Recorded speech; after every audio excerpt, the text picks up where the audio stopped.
I can't hear you. You're on mute. Sorry, I've been on non-stop calls since this morning. Yeah. Is it 12 o'clock already? Holy shit. Yeah, no, I agree, Ernie, 100%. I'm going to start taking it out. Some of the stuff that I'm working on right now, it's a lot of the stuff that you guys can take to your clients and offer an additional service offering in like setting up MCP servers, the AI agents, the workflows. Not only will it help you in your recruiting, streamline your process, but also like, well, how can you bring more value to your clients? So like somebody else is going to do it and they're making money. So why not you? Like ask Ernie, I've been passing a lot of this business off to younger guys like Tobias and all these other guys, they're great people, right? And they've helped me, but it's like, why would I not take that on? And why would I pass off the $25,000 project I just gave and not delegate that off? So I'm going to start doing that. I'm going to hire somebody on my team to manage that piece. Delegate these projects off to these people, and then we'll see. Yeah. But yeah, no, yeah, how's everything going on your end? It's happening. It's happening. But you're always looking at developing, always looking at figuring out what's the latest in AI and shit. There's a lot of stuff happening. There's a lot. And it's just like this call, or I'll put it in the chat. This call that I was on right before this, before that one, but it was good. But here's a really good one for you to watch. You know, you have to be all in on this stuff because it's changing. The tools are constantly changing by the day. Yeah. Right. So it's like I'm all in because I know where everything's heading, and this is a good piece that I will be able to offer to my clients. You know, especially for me, I do a lot of sales roles, right? So if I could bring that to not only basically we're creating new job descriptions, right? It's like, hey, I'll bring you the top enterprise seller, but also somebody that can do this on the tech stack. So many different things. Hey, David, good to see you. Hey, Dom. David, yeah, if you want to introduce yourself too, like David's a killer. Yeah, so Dom and I just met a little over a week ago, and we had an opportunity to spend some time together earlier this week.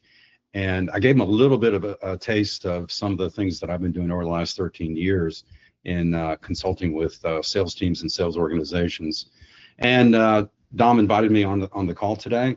Have a couple of nuggets to share with you guys, but don't want to interrupt with the beginning of the call. No, actually, go ahead. And, well, then we usually just everyone shares here, David. It's not like me talking to everybody's bouncing ideas. What are you using? New service, whatever to bring more value to your clients, your candidates, and then anything else. Before David starts, I just wanted to say one thing that I kind of stumbled onto, but not. Yeah. It's just that so many of these words, it's like picking up a new vocabulary, a new language.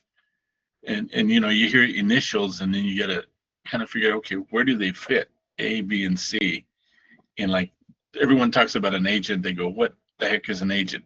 What the heck is this? What the heck is there was MPCs, and then there's now like PMCs or something of that sort. And it just you're learning new words and where they fit in. But anyway, I'm sorry, that was my piece in terms of some of us that are at a very entry level. You're right. It's a whole new vocabulary. And do you have to learn all of it? No, but there's probably pieces that you definitely want to take and run with for sure. And a good place to go is to go to YouTube and kind of figure out what the definitions of the words are. Oh yeah. Yeah. Go ahead, David. I'm sorry. No worries. So, I was thinking about this earlier today, and it reminded me of a conversation that I had with my father. And this would have been several years ago. So uncannily, my father and I followed the same career path. We both studied industrial engineering, and we both immediately went into sales.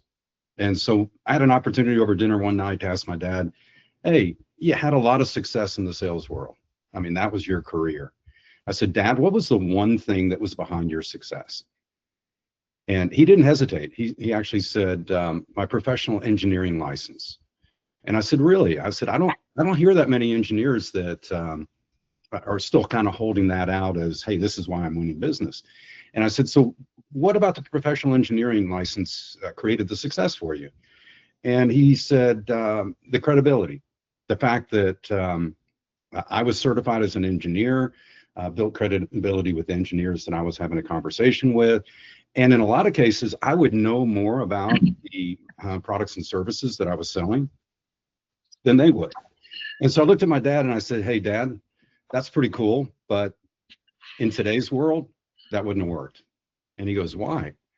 And I said, because first of all, there's this thing called the internet, and the internet gives your prospects and your customers the opportunity to do a ton of research and find out about different solutions and different products. And in some cases, they may end up knowing more about the solution than you do.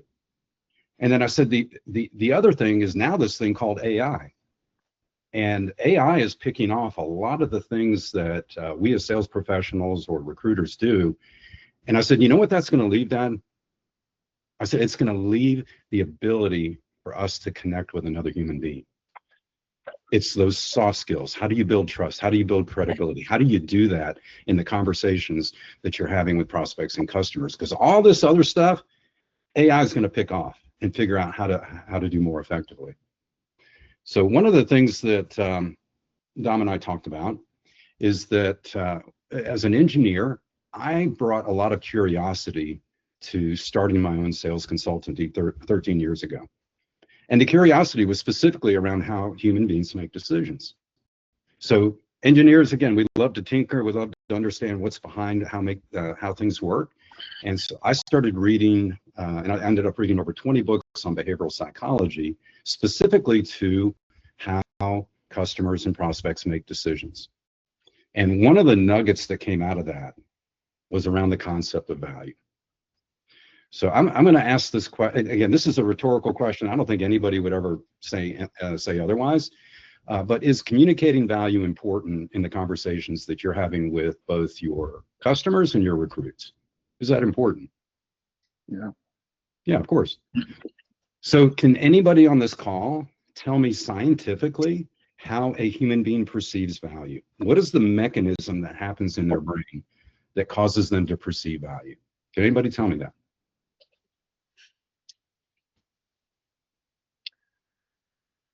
You can. Yes, I can. The problem with this is that, again, I've worked with over 200 companies over a 13-year period as the primary consultant at MasterMessaging, and I've asked that question in every room that I've ever been in, and I've only gotten 4 right answers. And that's kind of telling because, again, nobody's going to argue with the fact that we've got to communicate value. Then why don't we understand how a human being perceives value? Well, it looks like this. Let me see if I can share my screen. You should be able to. Yeah.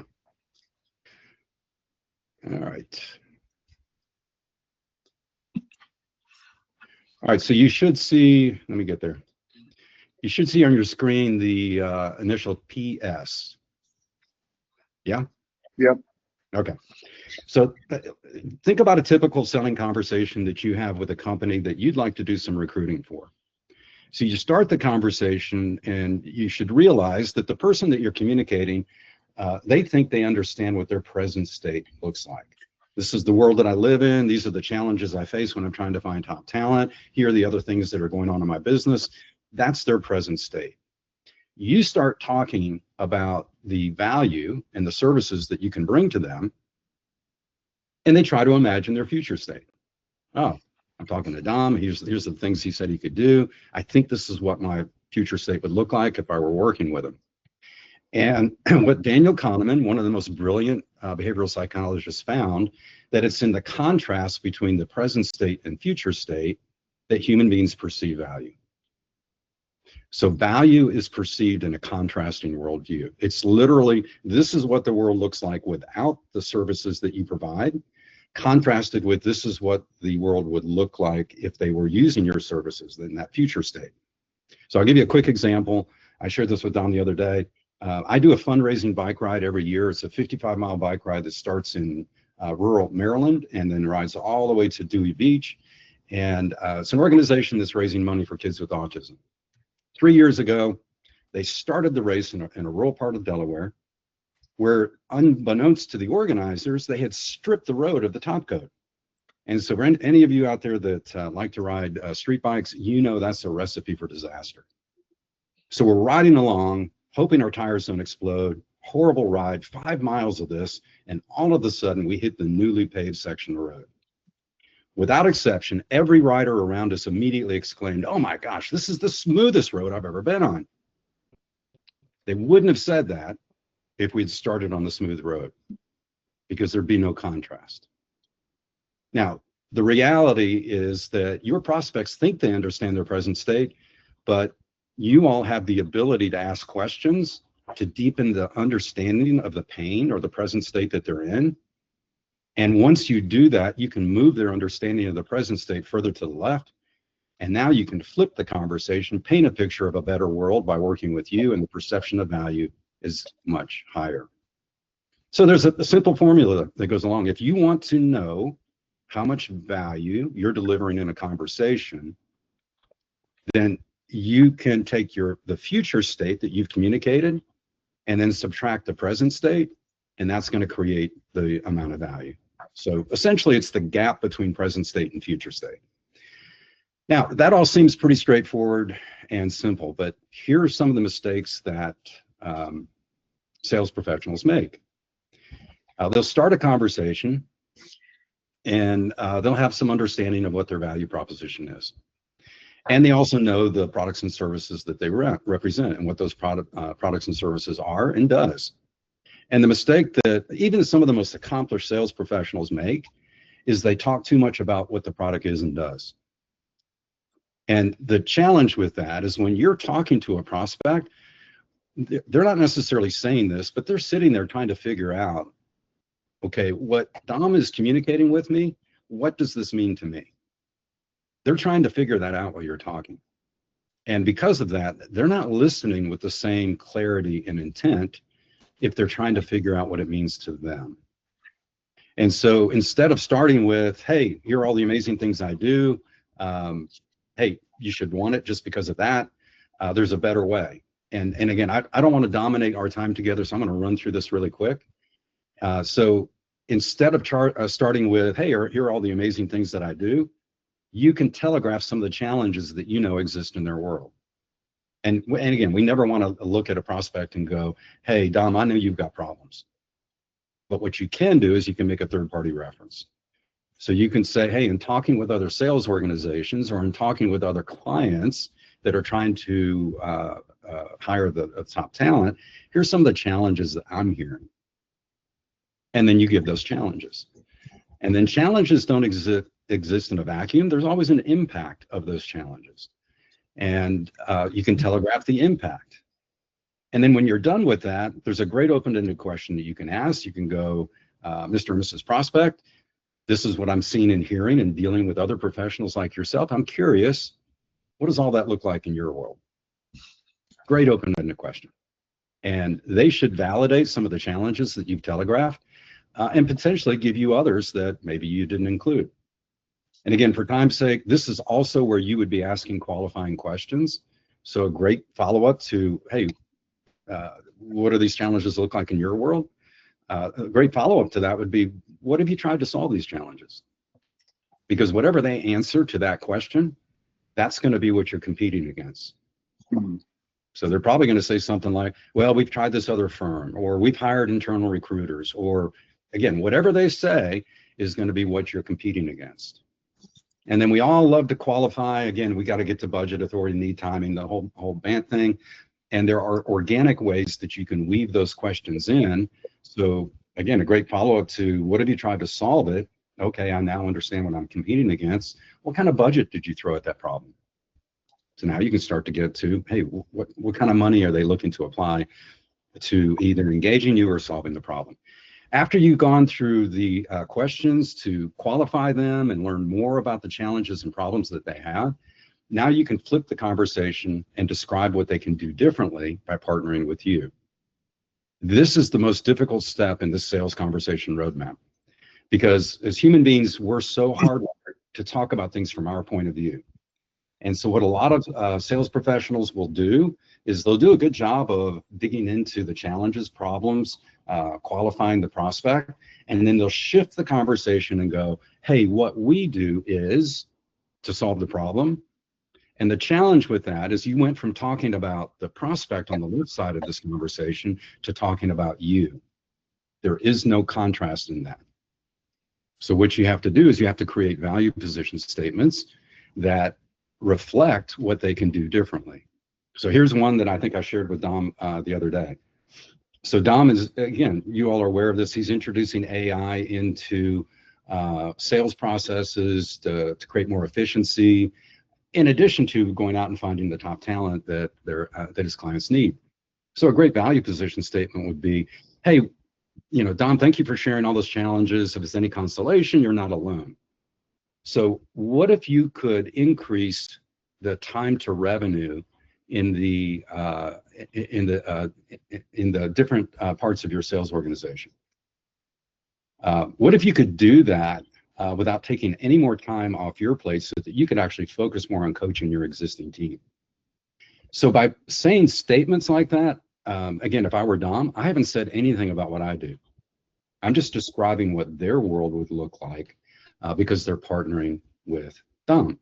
And then at that point, they're going to have some interest in the value that you've just created in creating that contrast, and they're going to want some proof. And after you give them proof, now they're going to want to know, hey, Dom, how do you do that? How do you increase the time to revenue in the different territories that I'm trying to fill? And when Dom answers that question, they're going to be listening. They'll be listening with a lot more intent and clarity than they would if Dom just started out telling them, hey, here are all the amazing things I do. So that's just a little bit of a teaser.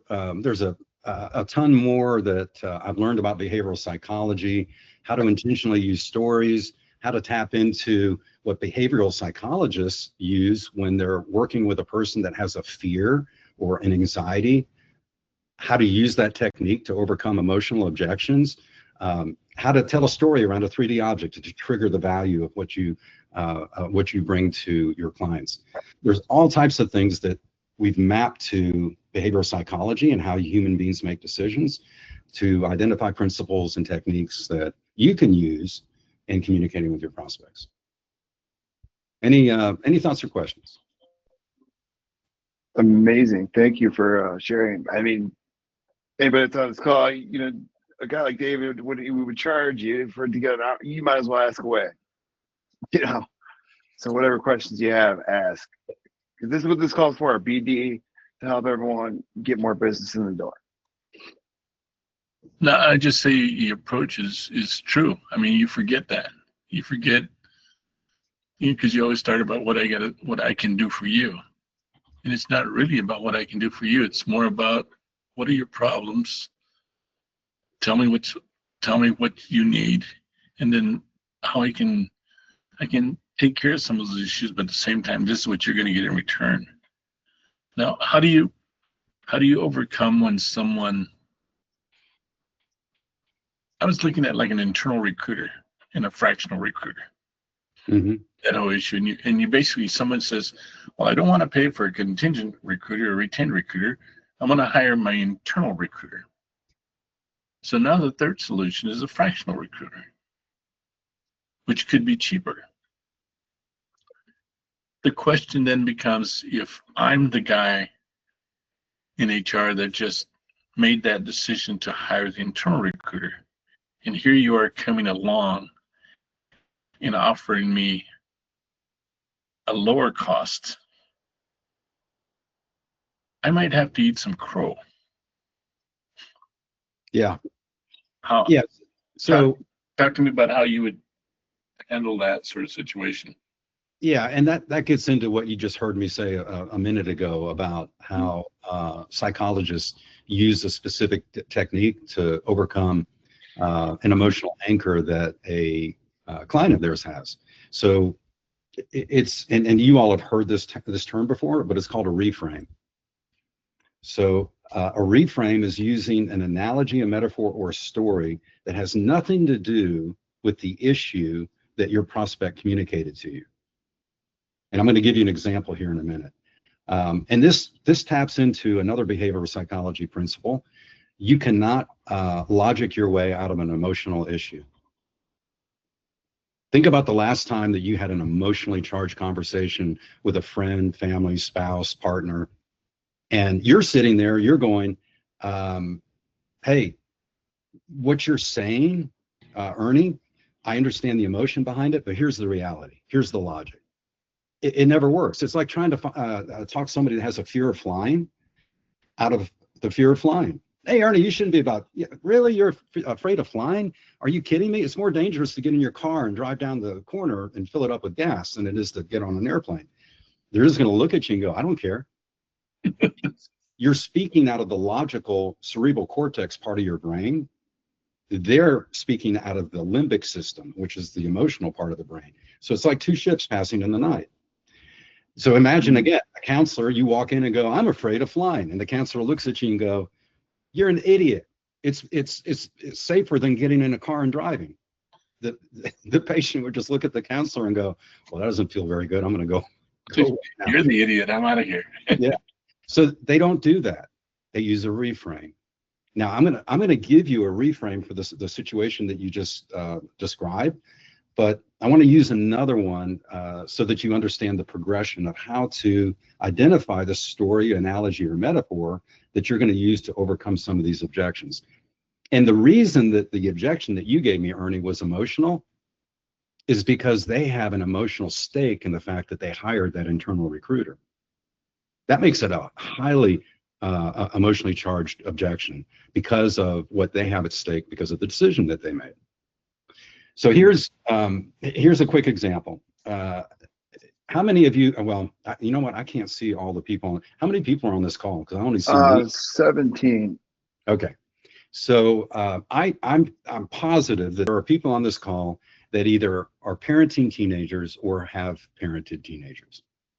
And it's a challenge. So when my daughter was 14 and a half years old, she came home from high school one day and she bounces into the kitchen and she goes, hey, Dad, well, I'm going to go to a concert this weekend with some of my girlfriends. And I said, oh, okay, where's the concert? She goes, it's this venue over in Marietta. It's a suburb of Atlanta. I said, okay, you got to be more specific. Where's the concert? And she goes, well, it's kind of like a bar. And I said, what? She goes, no, they're not going to serve alcohol. They're just going to use the venue for the concert. And I said, okay, let's cut to the chase, Kara. How old are the boys that are going to be at this concert? And she goes, and she breaks eye contact and she goes, I don't know, 18, 20. And I go, no, you're not going to the concert.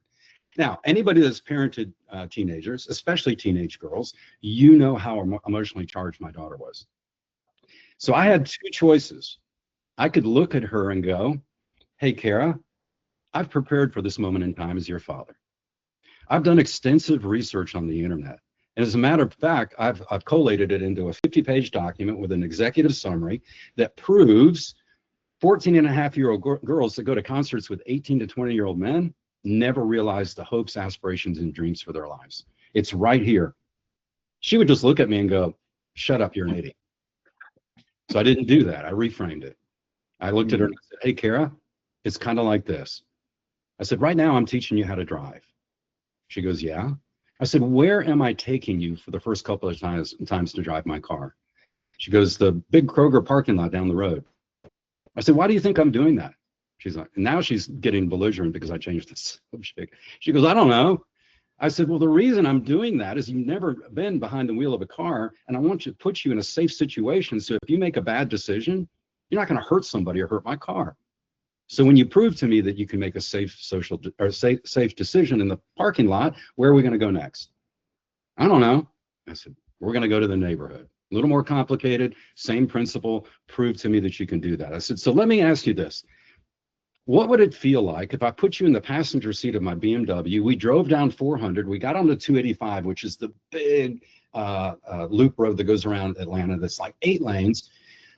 Got on 285, pulled off to the side of the road, grabbed you by the scruff of your neck, put you in the driver's seat and said, drive me home. What would that feel like? She goes, no, that would be dangerous.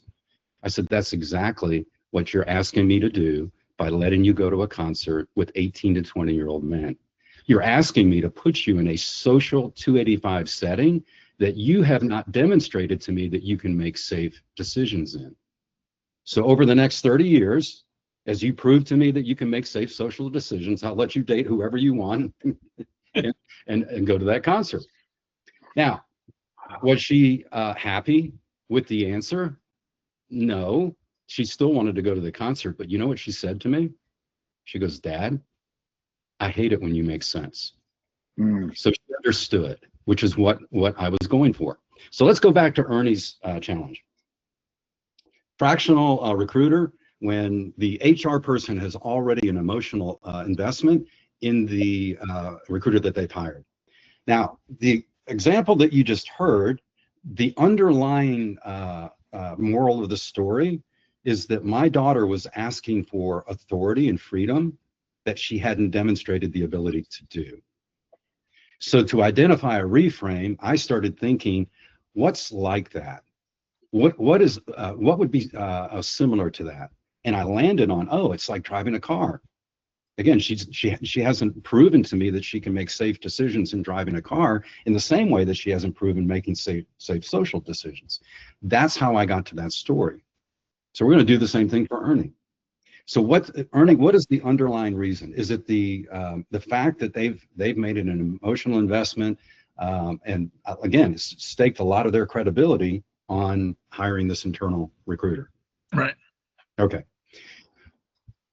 Where have you or anybody else on this call experienced that where you stake your credibility on a decision only to find out later that if you had been open to other options, you actually would have been better off? Or maybe another way to say it is, an example of when you've had a relationship with somebody that provides a service and you just thought they were the bomb, and again, there was no reason to even change or do anything different, but then something happened and it caused you to look at a different solution only to find out that that different solution was actually better. Can anybody give me an example that would fall into either two of those categories? Because that's how you get to a reframe. Yeah. All right, so I know I'm putting you guys on the spot, and again, this is something that I've been doing for 13 years, and it's unfair to ask you guys to come up. So I'm going to give you this. So Ernie, I might say something like this. Hey, I can understand. You see the value that I could bring as a fractional recruiter, but you already have an investment in an internal recruiter. You already have a relationship with somebody that's providing that value. You know, that reminds me of the first time that I bought a BMW. And it was about 6 months into owning this BMW that something was happening where it was overheating. Now, I had a long-standing relationship with a mechanic that had been servicing not only my car and my wife's car, but my 4 adult kids. So I've lost track of how many thousands of dollars I've done with this mechanic. Implicit trust, love the guy. And so I show up at the BMW and I go, hey, I've never brought a BMW before. Are you comfortable working on this? And he's like, yeah, I'm sure I can figure it out. Well, that didn't engender a lot of confidence. So he came back to me and he goes, okay, I think it's this, and I think it's this, and it's gonna cost you this. And I said, hey, again, you've done great work on the other cars I brought you, but I think I need to take it to somebody that really specializes in a BMW. And so I took it to the mechanic that the guy that sold me the car recommended, and he found the solution like that and was half the cost of what my mechanic would have charged. And you know what? I would have never known the value that this other mechanic could have brought me if I didn't give him an opportunity. And that's kind of like working with a fractional recruiter. I'm not asking you to get rid of the recruiter that you're working with.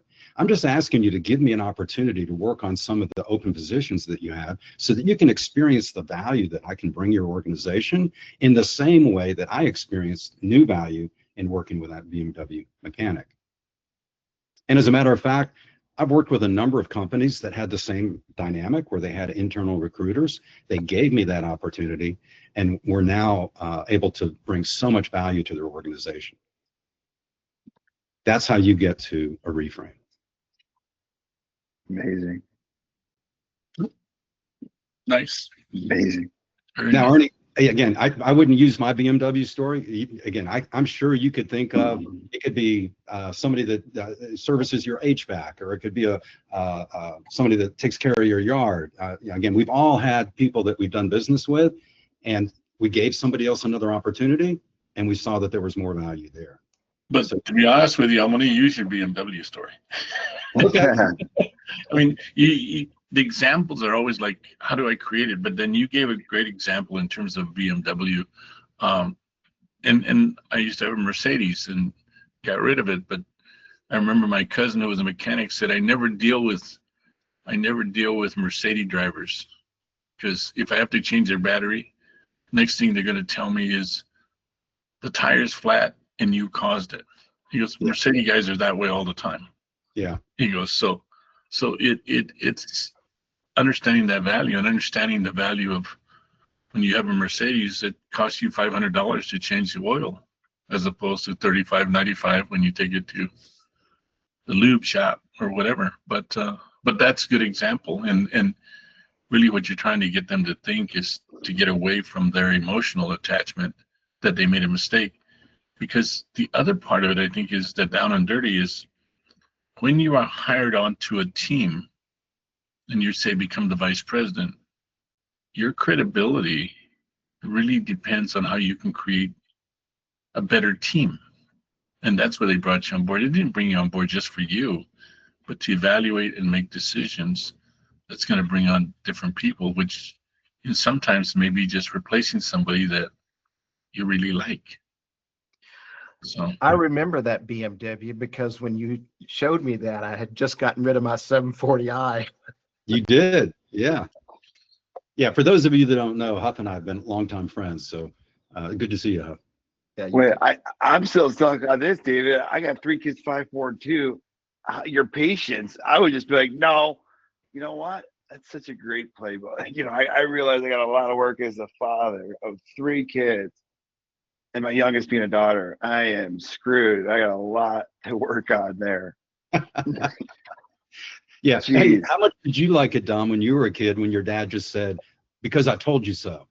Well, there was no old school Italian. No, it was no, or you better run upstairs if you talk back. Yeah. That was the only option. Yeah. and don't ever slam the door. Yeah. That door's gone, man. And if my mom said, Dad, I'm calling your dad, he's coming home, we heard the garage, we were sprinting upstairs. But I'm best friends with my dad to this day. So, Hey, David, Yeah, Huff. can I ask a question? I put this in the chat. You may not have seen it, but oh, sorry. one thing that I recall that when I came across objections, it's because I didn't build the value. And it's hard to recover from an objection when you haven't built the value. You're trying to go back. Can you address that? Well, yeah, and it's funny because again, and having worked with over 200 companies, you know, thousands of salespeople, it's inevitable that somebody in the room is going to ask the question, "Hey, how do I respond when they say it's too expensive?" And my response to that is, it's really difficult to use a reframe or any other technique when you're at the end of a conversation and you've tried to communicate the value and they go, "It's too expensive." Basically, what they're telling you is that you did not communicate enough value in the conversation. That's why they're telling you it's too expensive. Or if they give you the dreaded maybe, or I'll think about it, or, you know, any of those answers, they're basically telling you, you didn't communicate enough value. And so, you know, the only way to overcome that is to use some comparisons, but then it gets really slippery because when they give you that objection, they've already kind of taken a stand, and any response that sounds like an argument or a defense for what they said is just going to create 2 walls where, again, it's going to be really hard to overcome that. So the basic principle is, hey, the price point that you can charge is going to be directly tied to how you conduct that conversation and the amount of value that is perceived. Because we think that we talk about the amazing things we do, we think, hey, I just told them the value I can bring them. But now that you understand how human beings perceive value, that it's in that contrasting worldview, that's not about, it really is not about you, it's about them. And it's about them understanding the difference between what they would experience today and what they would experience with you, and having that happen simultaneously in a conversation. So again, it all comes back to value. Yeah, so that brings up the question, right? You should always kind of know what your top 10 objections are. And if you know what those are, then how do you build value in advance in such a way that hopefully you can preclude that? So Yeah, well, so there are differences between objections that aren't rooted in price. Like, I'll give you an example. Again, MasterMessaging is a boutique sales consultancy. Every now and then, I'm talking to Fortune 500 companies. And I remember this conversation with the CRO of Vantive WorldPay. We get done with the conversation. He goes, David, man, I am so into the behavioral psychology. I love what you're doing with that. And most of what you've shared with me, again, I think it's what my sales team needs. But I feel like the MasterMessaging is too small. And again, I've prepared for that because I get that from time to time. Logically, it's not true, because I've worked with very large companies like Great American Insurance or Aflac or a number of organizations training hundreds of people. So logically, it's not true. But I paid attention to what he said, because he said, I feel like. Feel is an emotion. I feel like you're too small. So I just looked at him and I said, hey, I can understand why you would say that. But it's interesting. One man in a garage created Dell Computer. Two men in a bicycle shop created Man Flight.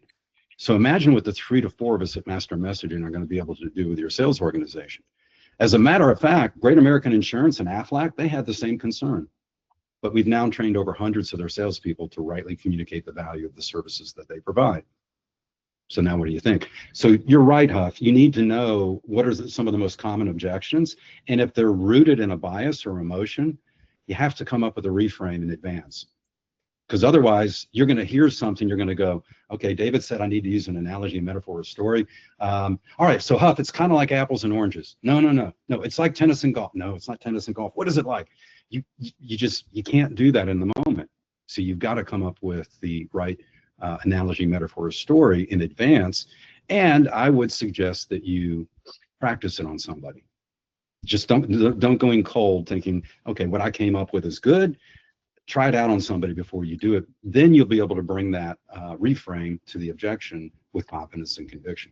So if I may, David, so you're at that point. One of the things, of course, is you don't get flustered and you don't get emotional yourself. Correct. Be cool. But at the same time, is it ever a situation where you could say, well, you got me on that one, but I'm going to come back in a little while? Maybe an hour, maybe a week later, whatever. Is there an approach to that, or is it something you just walk away from and say, well, screw them, I'm just gonna, it's not something I can win? Well, here, I've gotten comfortable answering questions with questions. So at first I'll answer your question. Yes, it's perfectly fine to do that, to look at a prospect and go, you know what, you've raised a really good point. And it deserves a little bit of time on my end to come back with a response that's respectful to what you just said. So yeah, you could do that. But the other thing you could do is you could look at them and go, hey, Ernie, help me understand why that question is important to you. So when you follow up a question with a question, if they give you a question or an objection, just look at them and go, hey, help me understand why that's important to you. When you ask that question, oftentimes you're going to learn what's really behind the objection. Or you may learn something in their explanation of why that's important to you, to them. You may learn something in the explanation where you go, oh, so it's really about that? Oh, I can deal with that. I can help you with that. So don't think that you always have to answer a question with an answer. There are times when you can answer a question with a question that actually conveys more listening and attention to the person you're having a conversation with. And that's the real key too, is to listen, and move accordingly. Yeah. And you've probably heard this before, because it's a pretty well-known technique. If somebody gives you an objection, if they say, Ernie, that's really expensive, just repeat the question. really expensive? Mhm. What does that do? It puts the ball back in their court to justify what they just said. So again, you could answer a question with a question, or you could repeat the question. And sometimes you gotta acknowledge the fact that on the other side, they don't know what they're doing. Yeah. Yeah, that may come out as you're, as you're doing some of this back and forth questioning. It's like sometimes when you're trying to place a candidate with a company and they're talking about, we need this and this and this, and you've given them that, and they go, we're still not sure. That's still not the one. We want to see 5 more. Right. And you're like saying, am I just freaking wasting my time here with these guys? Yeah. So David, real quick, I just had a question. I used to sell PLM and CAD software solutions, and we were talking about like an enterprise-wide. We were consultants, right? We always want to be that trusted advisor. And what I found out when I come into the recruiting world, it's like we want to qualify our customers, and you get to the stage where it's like now you got to like qualify. Are we going to work together? Or are we not? Like before, when I was doing the PLM and CAD, it was like, well. They use it. They have product development. They're using some CAD tools today, right? Then you're like, the biggest thing what I've learned is like to really stress on their pains, by not having something in place, how much money are you losing? Mhm. I don't know. And then you just start ripping that wound open and open and open and just keep going down that rabbit hole. And you just keep on asking more and more questions. But in recruiting, I have a challenge with like the qualification side. It's like, it's like, is this company a good fit, and what type of questions to ask to see if this search assignment is probable? Can I manage this, or are they going to be one of those people that say, they lose connection with you and you don't talk to them in a week, and you're like, wait a second, you gave me the search assignment, I sent you an email, and you're not responsive. How do you like get to the point where you're qualifying prospects? Because that's the challenge I had. I've never had to do that before, because it was like you knew that they needed that solution. So in an initial conversation, one of the challenges that we have when we're trying to qualify, are they a good fit for us, is to not dive into those questions like right off the bat. Okay. And it reminds me of a conversation I had with the CEO of a company that has sales enablement software. And I get hit up all the time, these kinds of companies, for the obvious reason. I'm working with hundreds of salespeople. And the CEO gets on the phone, and I'm not exaggerating. In the first 120 seconds, he asked me 6 qualifying questions. Hey, what type of companies are you working with? How many salespeople are normally in those organizations? What kind of long-term relationships do you have with them? And it was obvious that every question that he was asking was to determine whether or not I would be a good partner, before we had even broken the ice and finding out a little bit about each other. And I stopped the car. I said, whoa. I said, hold on a second. He goes, what? I said, I don't mean to be rude, but the way that you're behaving tells me that your sales organization, these are not people that I would want to introduce into my network, because they're probably emulating what you just did to me. And that is, you made the conversation all about you from like the very first hello, and asking all these qualifying questions. And so the point to take away from that is that we can't do that right up front. We have to find the right opportunity to start asking those qualifying questions. So give me maybe 1 or 2 questions that you think would be relevant in qualifying some of the people that you're doing with. And then I'll help you find maybe a build up to it, or the way that you could get to those questions. So, okay. Are you asking me on spot? Give you a couple questions? Yeah. So what, Okay. if you could, again, Well, not trying to filter anything, but what would be Yeah. a question that you would want to ask a prospect? just open it up. Have you ever used recruiting agencies in the past? Okay. In one of those things, and then how did that go? Like follow-up question. If they say yes, how did that go? If they say no, why not? And then just kind of let them speak from that standpoint. As Okay. far as qualified questions might be, are you type of, when you work with vendors, do you keep the communication going, or do you expect them to keep the communication going? What type of communication do you use, from that side? Do you prefer email? Do you prefer text, phone call, that kind of thing? Does it bother you if someone reaches out on the weekends, if it was a critical task for you?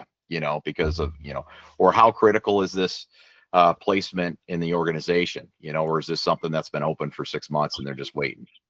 Right. So you're going to have to identify maybe what are the 3 most important qualifying questions that I typically would want to ask in a prospect call. And if you're going to use the sales conversation roadmap, which was the story arc that you saw earlier, obviously you should be prepared to speak to some of the challenges that you know exist in their world, and then the impact of those challenges. And when you get to the point of saying, hey, I'm curious, what does that look like in your world? Let them answer. And then, so historically, what have you done to fill some of these critical open positions that we're on the call to talk about? Oh, we've always done it internally, or I've worked with XYZ agency, or we're getting ready to hire some recruiter. Whatever the answer is, then ask them, what would be an ideal experience from your perspective? If you were to do any of those things, what would you be looking for in that relationship? And let them start basically defining the way that they would want to work with somebody in that position. So, hey, would that extend to actually getting emails on the weekend? Nah, I don't think so. So again, what I'm attempting to do is to help you to find places where you can ask those questions where it feels more organic and it doesn't feel like a Spanish Inquisition where you're just asking one question after another. So ask something that's about them, and then figure out a way to tie a question that you need to ask that's going to give you information that you need to determine are they a good fit. And it's the same thing that, again, you would have done if you're selling a product or a service, again, using the whole BANT acronym. Identifying budget, authority, need, timing.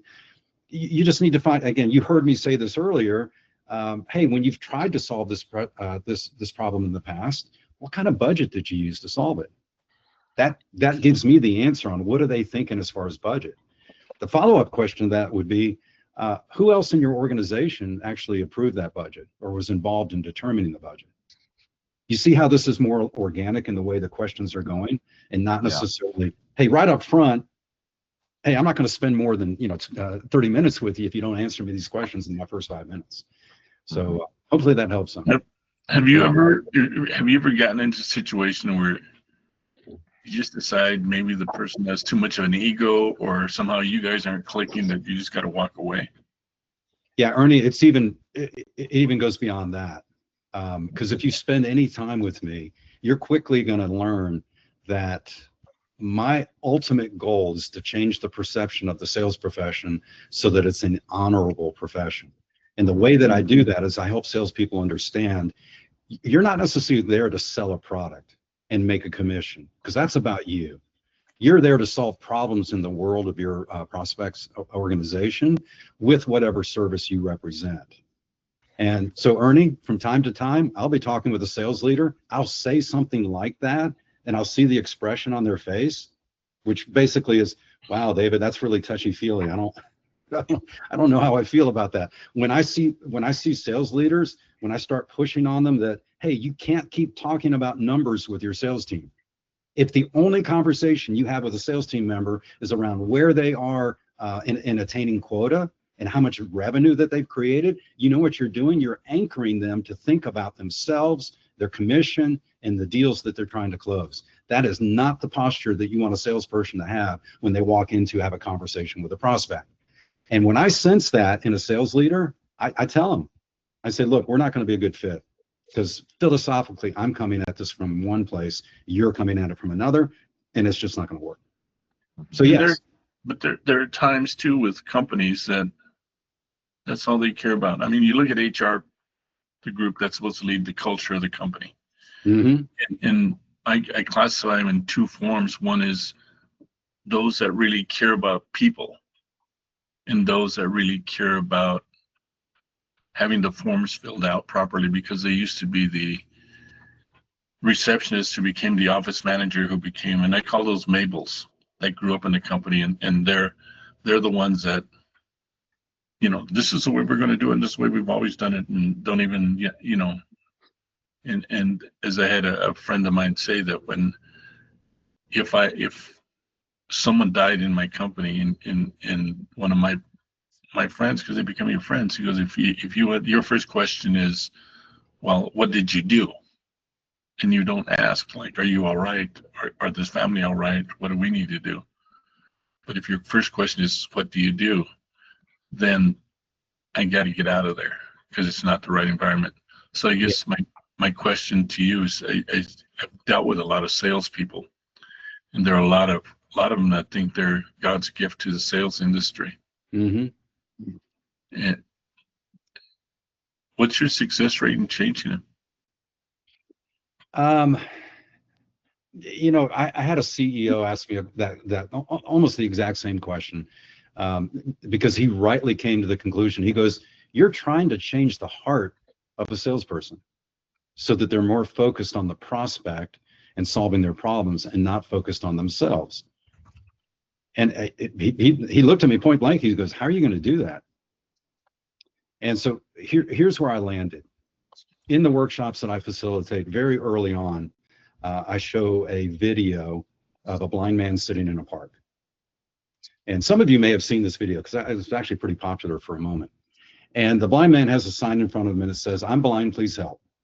People are walking by every now and then, drop money on the mat. All of a sudden, a woman shows up and sees what's happening. She actually stops, turns around, goes back to the blind man, picks the sign up and changes the words and puts it back down. And then she walks away, and in the next scene, you see almost everybody walking by the blind man is putting money on the mat because of how she changed the words. So she comes back later, and the blind man touches her feet and says, "What did you do to my sign?" Because he recognized that she did something that created all that giving. And she said the same words, but better. And then the camera pans down, and the sign says, "It's a beautiful day, but I can't see it." So what he did, or what she did, is change the sign so that people understood what it meant to be blind and the corresponding emotion that went with it so that they would give money. But here's the other thing that's there. The woman didn't come back and go, "I want half of the net profit that I created for you." She didn't say that. She just used her gift, her talent to solve a problem for the blind man. So how do you think that made her feel? I'm sure she felt wonderful. So here's the question that I pose to salespeople. I want you to hold a prospect in your mind's eye, and I want you to answer this question. How is that person going to be better off as a result of doing business with you? And I want you to make the answer to that. Go ahead and answer the question, and don't say anything about your product or service. Just describe, how is that person going to be better off? And I want you to make that the North Star in your relationship. I want you to make that the whole focus of the relationship that you're building with that individual. Because if you'll do that, intuitively, the person that you're communicating with will know that this is about them and not about you. So Ernie, that's how I'm trying to change the sales profession, is to get them to understand, you know what, even for the most selfishly motivated salesperson, if they understand what I just said, there's still an opportunity for them to change their behavior, if not the intent behind it. So do you see this, David, like changing the whole philosophy is, obviously salespeople are achievement driven, right? Mm-hmm. And, the good salespeople will grasp what you're saying right away because that will get them to their achievement and their goals.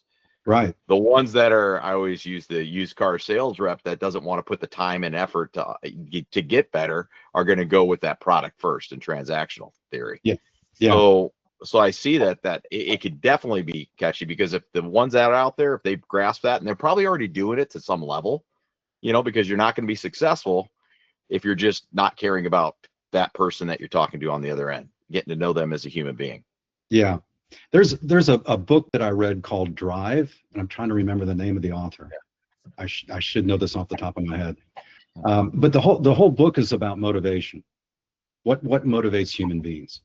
And in the book, he looked specifically into commission structures for salespeople, and they studied this across numerous industries. And they looked at 3 different commission structures: 100% commission, 50-50 split, and 100% base. Which of those 3 commission structures do you think created the most success consistently across all these different industries that they researched? That was David Pink, wasn't it?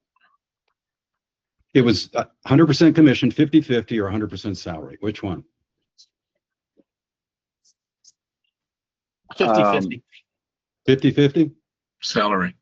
I take 100. I 100%. take 100% commission, but I'm sure the 50-50 was probably for most sales guys the most because they felt like they were sharing with the company. Yeah. Hey, Zachary, thank you. Daniel Pink. Yeah, it's the author of Drive. So whoever said 100% salary is 100% right. Mm. Yeah. Again, across all these. They different- 100% salary? Yes. Majority? Yes.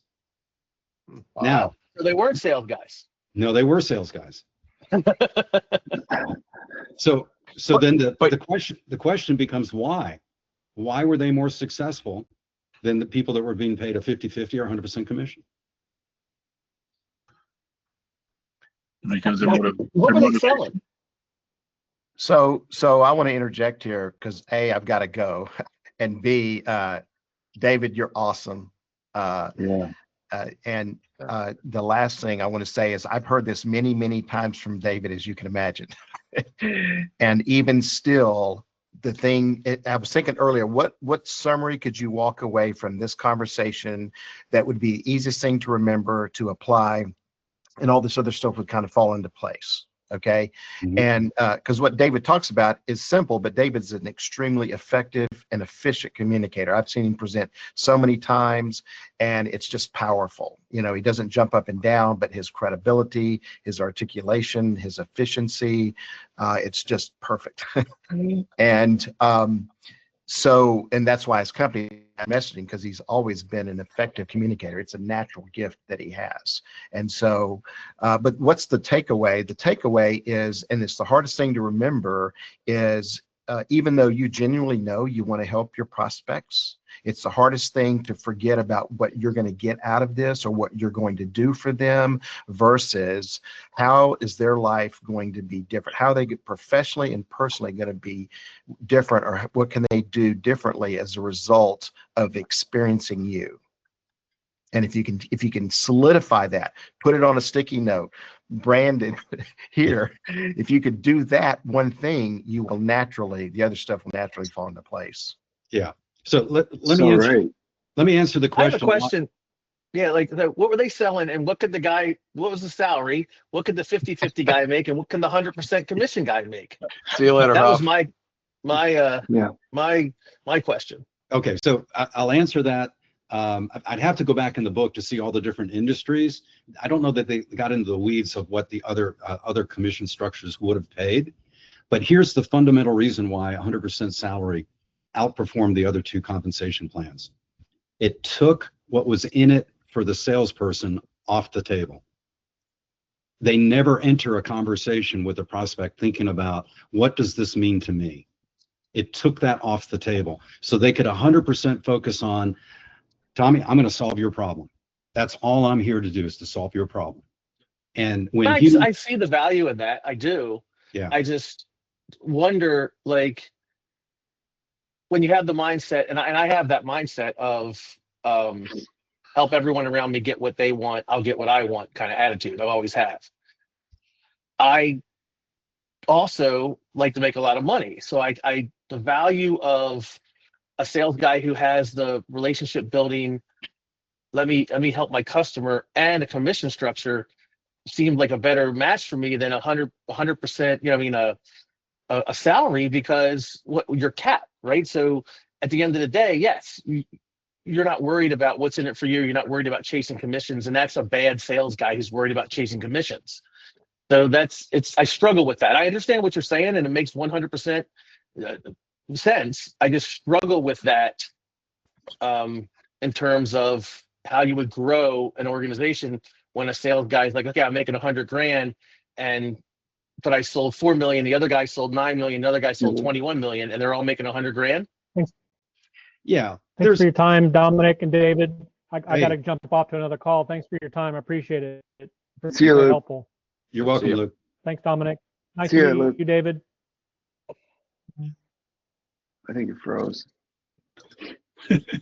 Yeah. So Tommy, I understand what you're saying. And again, without having the book in front of me to get into some of the weeds of the exact numbers that they were using. But what you could do, if I were the employer paying 100% base, I would recognize on an annual basis where these salespeople are performing and adjust their salary commitment. That makes sense. Yeah. Well, so going into it, do you think it's an industry thing, Tom? Because like I came from the product space selling PLM and CAD, and that I could see that being there because they're trying to raise the base salaries up, and the commission structure was very little bit of the pie. I think it would. I think it's 6%, it would be where case by recruiting case, industry by industry. I can see that. Yeah, it's But more of even if you take it from the people that work the nonprofit world versus the for-profit world. Yeah. And I mean, I used to be I had a job where I was paid $5 a week, and I did that for 3 years. And they were just learning how to hustle and everything else. But I was the organizer for the United Farm Workers, and there was a purpose that was helping just poor folks, but it was not money driven. Later on, it became money driven, But when you're a certain age, you can do those kind of things. But a lot of it really depends on, I think you're focusing on what you want to do, what you need to provide, and that timing can switch. But we also see that with people that we are recruiting for our positions, and you tell somebody that this position makes 70,000, but you could make 150,000, and they go, no, I'll take 100,000, but I won't, and give me a small bonus. And then you try to figure out the logic of what they're trying to do. And I don't know if they can even be figured out, but. So, hey, Tom, I think the key that David said, and I don't mean to interrupt you, is it's the relationship side, is not thinking about chasing the commissions. I think really that was the key to that whole entire thing is getting, I don't care what you pay a sales guy, right? Whether it's commission, half commission, whole salary, whatever it is, it's finding sales guys that care about the customer, care about the relationship, and aren't chasing the fee. And we find that a lot of times in our industry, that you'll see shitty recruiters do unethical things because it's all about the fee. Right. And that's not my team, my firm, how I train people. It's about helping the customer, helping the client, right? And then in return also helping the candidate. Yeah. So I agree with you 100%. I was just blew me away because I would think most good salesmen want an opportunity to blow out their commission structure. And but I guess it could be case to case, so that does make sense. But a lot of it does go to the fact that you start to listen more than you start to talk, and you get more out of it if you listen. And then and I don't mean just hear, but really listen to what they're saying and take a word that they're saying. Like a lot of examples David was giving was just taking a word and just digging deeper into it. It's like that old thing of when someone says, I'm introduced to somebody, and I keep asking them questions about their favorite subject, which is them. When I walk away, they're going to say, hey, man, that was a real nice guy. And they don't know diddly squat about me. Yeah. I don't care how much you know until they know how much you care. Yeah. David, I love what you're like trying to do to the sales industry. But like even for the recruiting industry, these people that are placing people, they don't care, like they have a family with 3 kids, they've been at a company 7 years, they know they're going to put them in a bad spot just for that short. That drives me insane. Oh my God, yes, absolutely. All about the fee. That drove me insane at my old firm. Absolutely. Drives me nuts. So David, real quick, we talked about a little bit on the storytelling side. I really appreciate that because every question, every dialogue, it's always been kind of that storytelling. I was actually fortunate. I joined Toastmasters a long time ago, and now I've been in it for a while. But would you recommend to individuals on the call to maybe join Toastmasters if they have a local club? Because I'll tell you what really helped me out on that was to slow my conversations down, which Ernie, I know you don't think that's true today, but slow the conversation down. And then the filler words are so dangerous. The ums, the ahs, and when someone's counting those, it really takes it out. Like you're like, I just 55 ums in a 5-minute speech. And I had to kind of come in and be in front of people. And, what's your take on that kind of the public speaking or the storytelling and being part of like that? Well, you heard me say this at the outset. the final frontier for us as sales professionals, which recruiters are. I mean, I say sales professionals, that's you. The final frontier is that human connection. What's at the heart of human connection? Communication, the ability to communicate with another human being. So absolutely, anything that's going to get you better in the world of communication, especially in the world of storytelling. Now that's my favorite topic when I do workshops. When I get to the portion of the workshop where I talk about how to use a personal story to build rapport and trust with another human being, but land it on the thing that's relevant to the person that you're having a conversation with.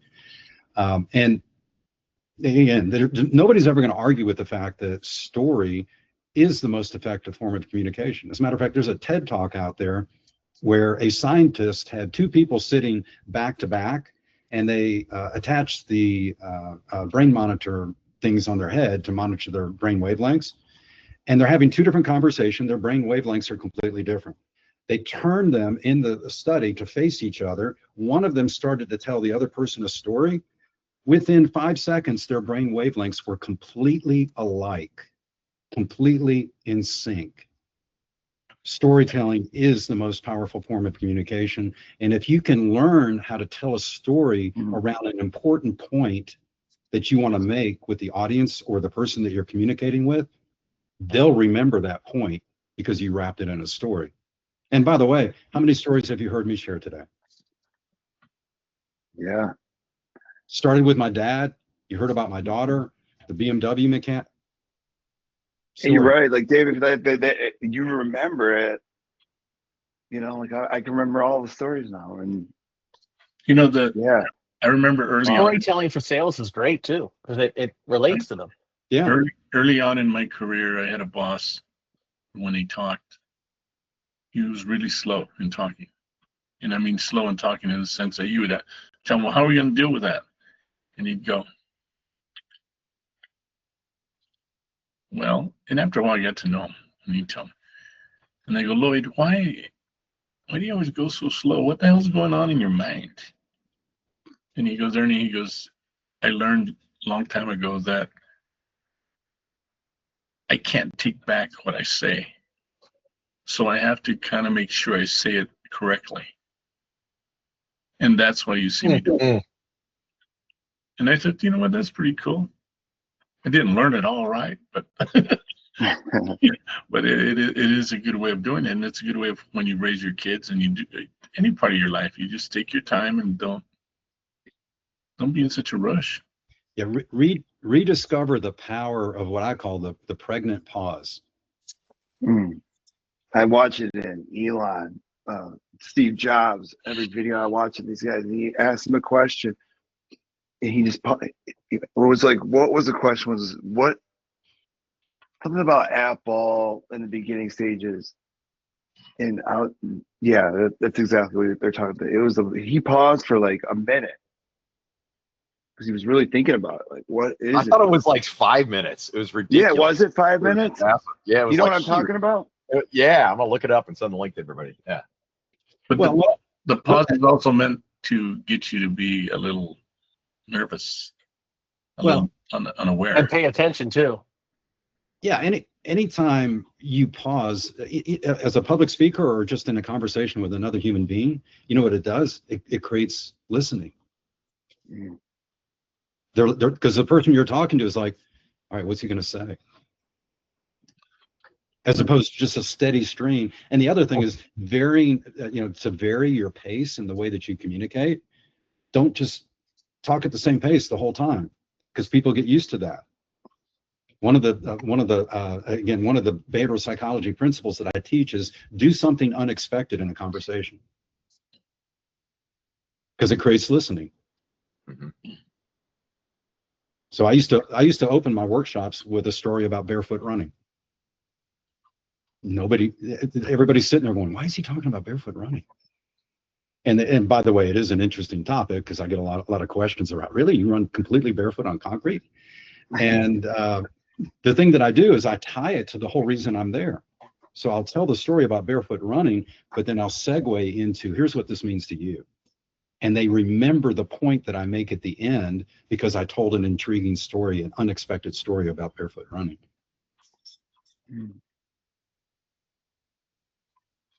Yeah. Dude, you This hit is, you hit the nail on the head on so many things that I've heard across, like Tim just showed the Steve Jobs thing and the variant of your voice, taking the time, thinking. As sales guys, we want to rush through our pitch. We want to rush through everything, right?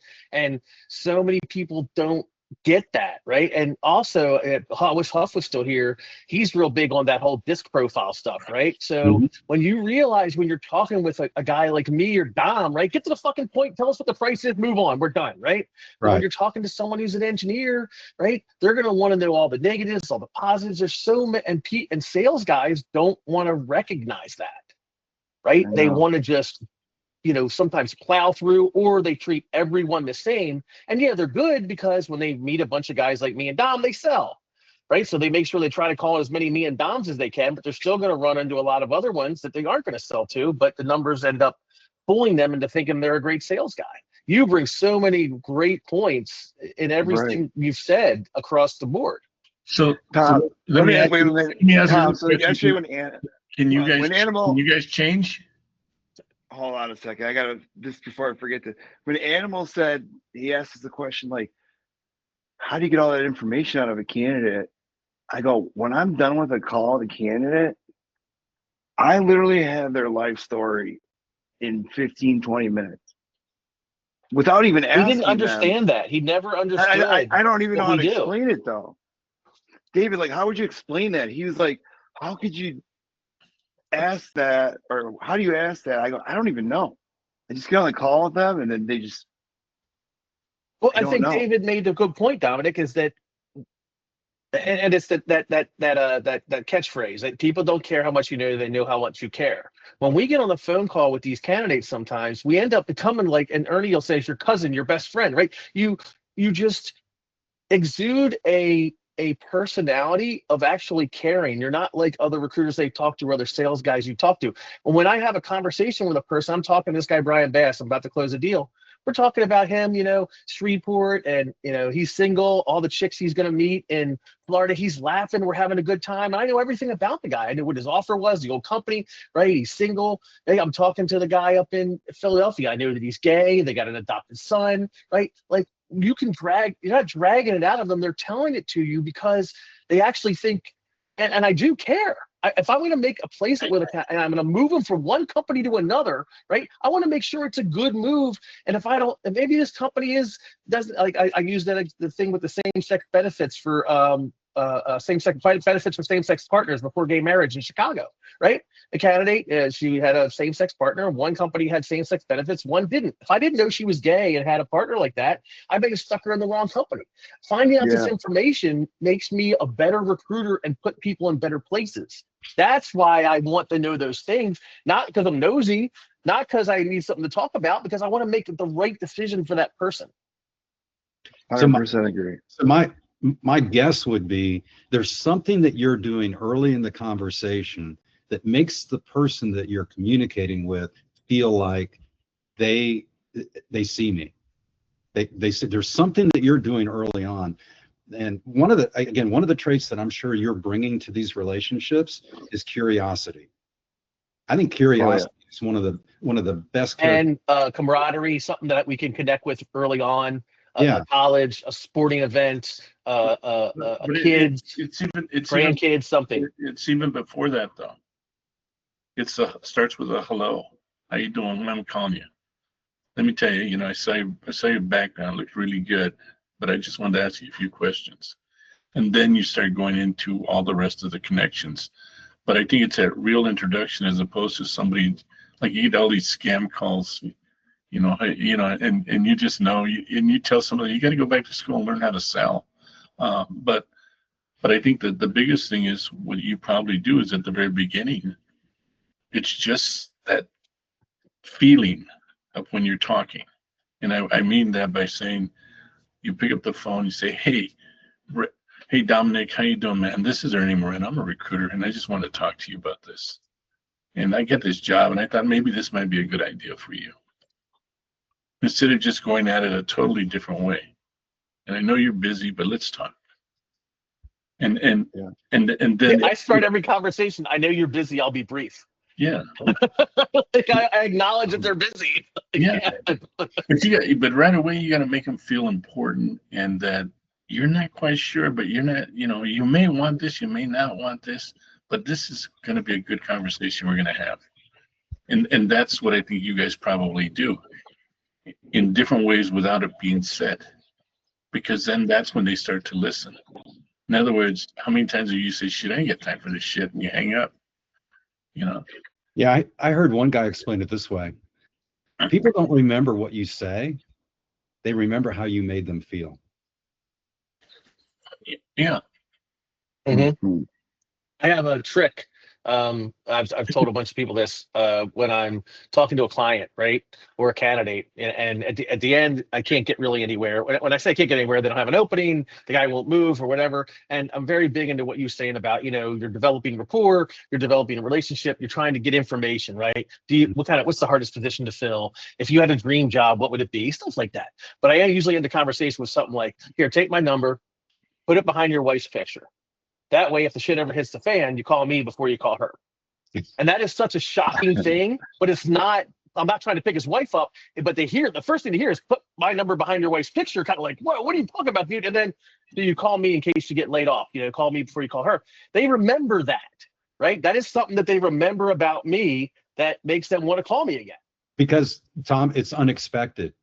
That's so out of the norm. Again, we remember. No, we remember things that are opposite or out of or stand out as being unique, and that is so unexpected. That's why they remember. Todd, do you have a North Stars shirt on? Minnesota North Stars? Oh, I thought it was Minnesota. I live next to the Naval Academy, bro. I gotta represent. I thought it was a hockey team. Wow, You what a say when you graduated from the Naval Academy. That, it's funny you bring that up. I had a client, Cal threw a sheet metal out of West Virginia. They wanted a sales rep who graduated from the Naval Academy. That was it. They wanted a Naval Academy graduate to work in DC because of the relationships he would have, the key he would be able to open doors because of who he was and where he went to school. And that's it. Didn't matter what he was selling. They wanted a guy who had sold something, did his stint in the Naval Academy, was, they come out as a captain, they're making, $100,000 or whatever is what they say they're making. That's all they wanted. And this guy killed it because he can get into doors because there's so many Naval Academy graduates. And then anybody who's in the military respects the Naval Academy guys. It's like an instant key to doors that no one else could have in that market. Yeah, but it becomes more of a bonding that you have. Yeah. And you just got to figure it out. Like, Dom Class of 74. Dom does this whole, Yeah, Dom does this whole thing with hockey. And the hockey is a connection for some people, and you take it out a little further, and it becomes more of a college, an athlete, whether it was high school college football, and it's just a different mindset of people that have that connection. And you'll find people wanting to go to a reunion with their old friends who were in that. I mean, I'm in Facebook, and I'm with a group of guys that used to be runners when we were in high school, and it's like about 20 of us that still talk about, back in the day. And yeah, David, so the hockey community is such a tight-knit community. Like, how would you, so I could talk to somebody that I've met, or I've never even met, right? And they're, let's say in California, I'm in Michigan. It feels like it's an instant bond. It's like, I know what you went through. Like, how would you explain that? Why is it such a tight-knit community? Well, it's because human beings are tribal by nature. Yeah. Okay. We're constantly looking for people like us because we feel safe, we feel understood. And the challenge with the tribal nature of human beings is also what creates wars and conflict. And another thing, you take it further, is like, for me, it's like people will tell me, hey man, you're the first Hispanic I've seen, first Mexican guy that's recruiting. They're all white guys, and it's that connection you're making with like HR people, and you're going to production supervisor, you speak Spanish, drop a little Spanish in there, and you go back and forth. And you're using where you're Irish or whatever, you can throw that in, and you don't drop the Italian Yeah. Dominic. When someone's got an Italian last name, if I see Oh, someone is rugby 100%. or Yeah. surfs or they Oh, yeah. went to University of Maryland, right? Anything I can to use, as David said, that tribal thing, anything to make them think I'm part of their tribe, right? No, I We're 100% the same agree. tribe. I'm just wondering, like, what does it go to? Yeah. Before I even My talk to Jewish them, friends I'll try call it to the research tribe. They everything. always say, we're part of the tribe. My Jewish friends, they'll laugh. I was recruiting a candidate the other day. Oh, you're part of the tribe. Because are you? I go, well, my stepfather's Jewish, so I'm half in the tribe. And he started laughing. That he's going to remember that, right? He's going to remember that. Yeah. And that David hit it. I never even thought of the tribal thing. And you hit the nail on the head. You're right. We want to be part of a tribe. We want to be part of a close knit group. That's how we grew as society, 50,000 years ago. Yeah. And it's still there. And But you're natural, Tom. Like, how do you train that to somebody else? That's why everybody can't be a sales rep. But Right. that goes Well, back to maybe. whether you're an introvert or an extrovert and all this other stuff, and how some people can become great at doing their job when it requires you to be an extrovert, but they're really introverts, and they can change it. You got to just recognize what you have and what your gifts are. so Dom, I mean, David, does it ultimately come down to just caring? caring is a big part of it, but I'm going to answer the question you asked about the tribe. So let's assume that, again, I went to Clemson University. That's a form of a tribe, right? I'm sorry. Yeah, I know. So when I see other people that are wearing a Clemson paw, it's, go Tigers, right? And that's true in college football. You're part of a tribe. Why do you think people get so mad when they lose? Because they've assigned part of their identity to that tribe. I feel offended when somebody says something bad about Clemson. Now, I don't anymore because I've recognized I don't need my identity to be tied to things that are superficial like college football. But here's how you engender a behavior that creates where you're part of their tribe. And I know that all of us have heard it. It's mirroring. It's the concept of mirroring. And so I'll actually tell a quick funny story about Huff, and then I got to jump. So again, I've known Huff for 35 years. And in our early relationship, I started to learn about the concept of mirroring. Again, we mirror people that we like or trust. We mirror people that we feel comfortable with. And it's all subconscious. Most people don't know that they're mirroring other people when they're together socially. It's all subconscious. So you can consciously mirror somebody else to trigger the understanding of I'm part of this group. So I'm learning about mirroring, and I'm at Starbucks with Huff, and I noticed Huff's coffee cup is empty. And so I pick my coffee cup up, take a sip, knowing that Huff is going to mirror me and pick up his coffee cup. And he does. And he does. He picks up his coffee cup, and I see him look into the coffee cup and see that it's empty. And he sets it back down. 30 seconds later, I pick my coffee cup up again, thinking, I wonder if I can get him to pick it up again. He saw it was empty. So I picked my coffee cup up, took a sip. He did it again. And I looked at him. I said, Huff, I just made you take 2 sips from a coffee cup that has no coffee in it. He goes, what are you talking about? I said, you're mirroring me subconsciously, but I'm doing it intentionally. And so, Right. and by the way, I know Huff teaches all about DISC and understanding different personality profiles. I tell salespeople, don't get wrapped around the axle on that. Just mirror the person. So to Tommy's point, if I'm talking to Tommy, I'm talking fast. I'm getting to the point because that's how he's behaving. I don't have to know his profile. I just mirror his behavior. I can mirror. When I talk to people in the South, I talk slow like this. Maybe I'll throw a little twang in. Yeah. Right. Yeah. Talk to me from New York. I got to talk like this. I get that, like, hey man, we got to do it. Right. You got to be like that. You got to talk. You got to. And people call me Tommy. It's so funny. It says Thomas. I use Tommy here because there's a bunch of Toms on another webinar I do. But when I call people in New York and New Jersey, I say, this is Tom Alassio with Flame Rose, and we'll be in the, they go, hey, say Tommy. They call me Tommy. It's like an instinct when you're from New York or New Jersey to put a Y at the end of Tommy, Harry, Jimmy, it doesn't matter. Timmy, right? It's wild to see that. And I look, I don't care. People call me Tommy. It doesn't matter. It's wild to see how different each area is. And as you said, mirroring the people really makes a difference. Yeah. I've had people ask me, well, wait, if you're doing that consciously, won't they catch it? And again, I've been doing it for 20 years. I had a CRO call me on it in their boardroom. 5 minutes in, he looked at me and he goes, "Are you mirroring me?" And I said, "Yeah, as a matter of fact, I am." And he goes, "Oh, I love behavioral psychology." He goes, "It's not a big deal." And I just went on with the conversation. But mirroring can be body language. Again, if somebody leans into a conversation, you lean in. If they lean back, you lean back. There's so many different things that you can do. And what it does is it triggers the release of oxytocin, which is the trust hormone. Again, Wow. Wow, I didn't know that.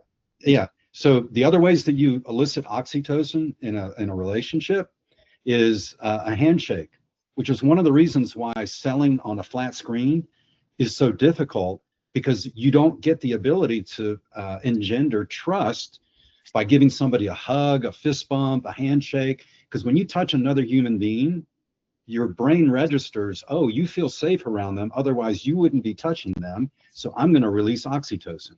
Eye contact, oxytocin. But the biggest release of oxytocin is when another human being feels that you have their best interest at heart. That's what releases the most oxytocin, other than giving birth to a baby. That's Even why then, the mirroring thing there's over the cultures. phone is important, because you can't look at them, you can't touch them, but the mirroring at least gives you some of that oxytocin release. Sorry, Yeah. Ernie. There's cultures where you hug, and there's cultures where you just look at each other. And that was when I went to college. That was one of the things I learned, because as a Mexican, you're hugging all the time, you're shaking hands, Italians do the same thing. But when you I saw some very, what I call very white people. One of the guys came and said, "Well, son, we're gonna drop you off here. We'll see you tomorrow." "Okay, well, talk to you later, Dad." And they turned and they walked away. Whereas the Mexicans, It must have been German, like my wife. Yeah, no, the Mexicans came in and they had like 20 family members dropping off their kid at college, and then they stopped and had a picnic there in the grounds, and it was just noticing all of that for the first time, because you're so used to your own community. Hey guys, I got to jump, but I have a quick ask.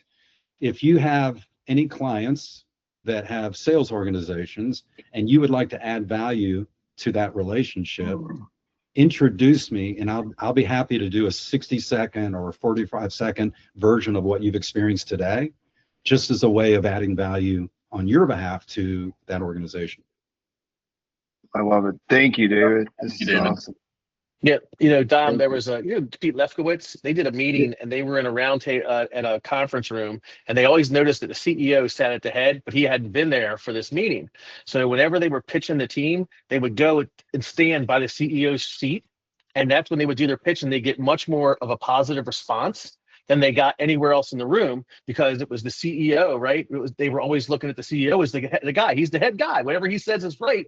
So Lefkowitz and the other guy made it a point, whenever they were pitching something that was important or they wanted a good response on, they stood in that part of the that part of the conference room table. And that goes that psychology thing of they used that, all those sales guys or whoever they were basically against them by standing there, because they were going to get more positive results, because that was the guy that always said the right stuff. Yeah, that's great. Hey, guys, enjoyed the conversation. You guys have a great day. Thanks, David. Yeah. And that is, when you think about what you can do when you learn these things, it's amazing. And we forget about them too. And you and I do a lot of it. We do it naturally, right? Right. We mirror naturally. We bond naturally, camaraderie, the things we do. But when you really dig into it and talk to a guy like him and see all the other stuff that we could be doing that we miss, oh my and God, then realize sometimes we do steamroll when we shouldn't be steamrolling. We do talk too fast when we shouldn't be talking, right? If you can, I remember my boss put on I had a whiteboard way before computers and monitors that said, "Slow down." Because he said he got a message, because this is before we had voicemail for the whole office. There was like, you would call and be like, hi, you've reached management recruiters of Vero Beach. Leave a message. We'll get back to you. It was basically, and then you would come in at noon and you'd take the messages and hand them out to everybody after lunch. Sorry. So Dave walks to my office and he goes, okay, you got to slow down. So what's going on? He goes, somebody called and said, look, somebody called my office. He was super excited. He had a lot going on, but I have no idea what he said. Wow. Yeah, you're right. You know, I don't even notice that some of the stuff that he was saying. It's like, wow. Then it ties into this, and then it ties into that. Like it release, like I'm not even thinking like releasing oxytocin, but I would love to learn more on that. Yeah, I mean, I was kind of, I was putting a deal together. I had some other stuff going on while I was listening, and it was like, this is that touchy feely stuff. And then I was like, the compensation thing, right? The 100%, 50% full salary. I was like, fuck that, right? But then he made a lot of sense when he started talking. So yeah, the guy's got a lot to bring to the table. Oh, he knows what he's impressive talking as hell. Yeah, A lot of it is how you're raised, though. A lot of it is like how your family dynamics are. If you had a parent that was really restrictive and really like controlling, you kind of like shut up, because every time you talk, you're gonna, you get shit beat out of you sometimes. right, Ernie. Like that's what I'm trying to tell my wife. Like maybe that's not gonna be like my dad was. Just freaking. Yeah, and a lot of it's how you're raised. And How was your dad? My dad was old a school sales guy. Italian. Old school Italian. Yeah. So I mean, my dad was very huggy, kissy, lovey, old school Italian. Like he sold for a living. But we also didn't have this children were seen not heard attitude, right? But also we were respectful, yes sir, no sir, stuff like that, right? So there was a balance, but it wasn't so. And then part of it too, my parents got divorced when I was 14, so I could run ripshot over both my parents at the time because they were fighting. So that's part of why I basically almost failed out of high school and didn't go to college. So there's something to be said for that. My kids, I think we're decent parents, right? But at least we stayed together. And I think that helped a lot too, because I see a lot of my friends who have kids that are struggling now because their parents, they're divorced and, separate families, and they're fighting over this and they're fighting over stupid stuff. At least my parents didn't fight over stupid stuff. I will give them that. Yeah. You know what? My parents did fight sometimes, but they'd always figure it out. Right? And they're still together to this day. That's awesome, man. That's awesome. And it's so funny because like the three of us, I don't know, I think Tim's still married, but the four of us, I think, are all married to who we married the first time, right? 48 When your years. first marriage, Don? I know Ernie's on his first marriage. I'm on my first marriage. And then you introduce your wife as your first wife. Current. You gotta say current. I use that when I say, what do you like about your current company, or what is good about your current company? The word current denotes somewhat of a not permanent, right? So, and that's always use the example. It's like when you say, I'd like you to meet my current wife versus I would like you to meet my wife.